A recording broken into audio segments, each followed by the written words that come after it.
माझा अशिला आणि त्याचे वडील गेल्या 90 वर्षांपासून कब्जात आहेत. कब्जा हा परवानगीने आहे. फिर्यादी प्रतिकूल कब्जा मागू शकत नाही. तर आज आपला पुढचा प्रश्न आहे की दुसऱ्याचं शेत आहे, आमचा त्यामध्ये 90 वर्षापासून कब्जा आहे, वहिवाट आहे, पण आमचं त्या सातबाऱ्या उतार्यावरती नाव नाही.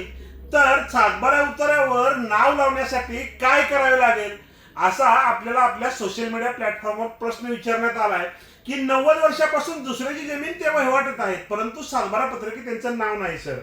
तर आपल्याला या प्रश्नाचं उत्तर आणि उत्तराची माहिती जाणून घ्यायची आहे ते आपल्या कोर्ट कचेरी युट्यूब चॅनलचे ॲडमिन कैलासजी नाईक सर.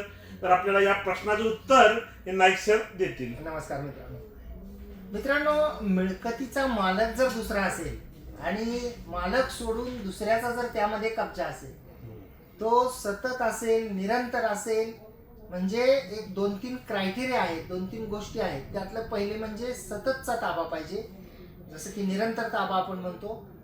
अनऑब्स्ट्रक्टेड पाहिजे, म्हणजे कुणाचाही हरकत अडथळा न होता.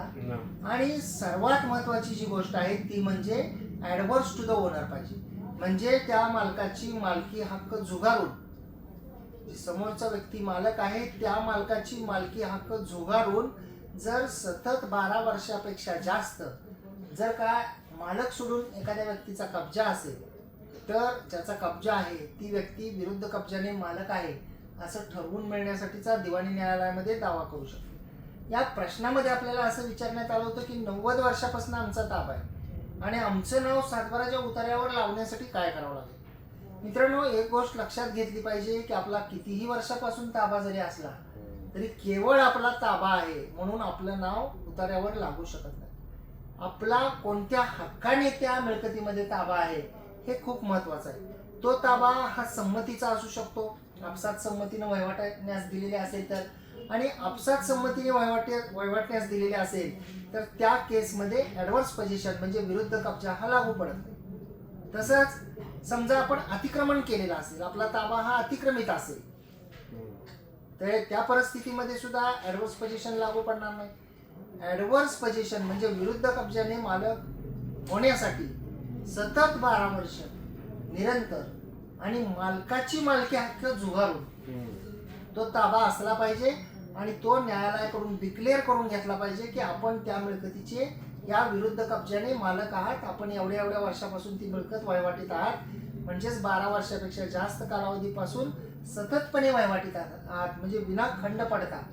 आणि तेही मालकाला माहीत आहे की ही व्यक्ती ती मिळकत त्या मालकाची वहिवाटत आहे, म्हणजे त्या मालकाची मालकी झुगारून जर वहिवाटीत असेल तर हा विरुद्ध कब्जाचा क्लेम जो आहे तो वहिवाट करणाऱ्या व्यक्तीला करता येतो. आणि जेव्हा अशा प्रकारचा हुकुमनामा होईल माननीय कोर्टातून, आपला कब्जा हा माननीय कोर्ट विरुद्ध कब्जाने मालकी ठरवल्यानंतर, विरुद्ध कब्जाने मालक आहे असं डिक्लेअर केल्यानंतर आपला कब्जा जो आहे तो कोर्ट कायदेशीर मान्य करेल किंवा विरुद्ध कब्जाने हे मालक झालेले आहे. तर त्या परिस्थितीमध्ये जे महसूल दप्तर आहे, जी सातबाराची उतारे आहे त्यामध्ये बदल होईल. परंतु आपण जर का महसूल अधिकारी यांच्याकडे अर्ज दिला की मी एवढ्या वर्षापासून ही मिळकत वहिवाटतोय आणि त्यामुळे माझं मालकी हक्क सदरी नोंद घ्यावी आणि जे मालक आहेत त्यांची नोंद कमी करावी, तर अशी नोंद कमी होत नाही आणि वहिवाटणाराची नोंद जी आहे ती लागत नाही. तुम्हाला तुमचे हक्क जे आहेत ते न्यायालयातून ठरवून घ्यावे लागतील.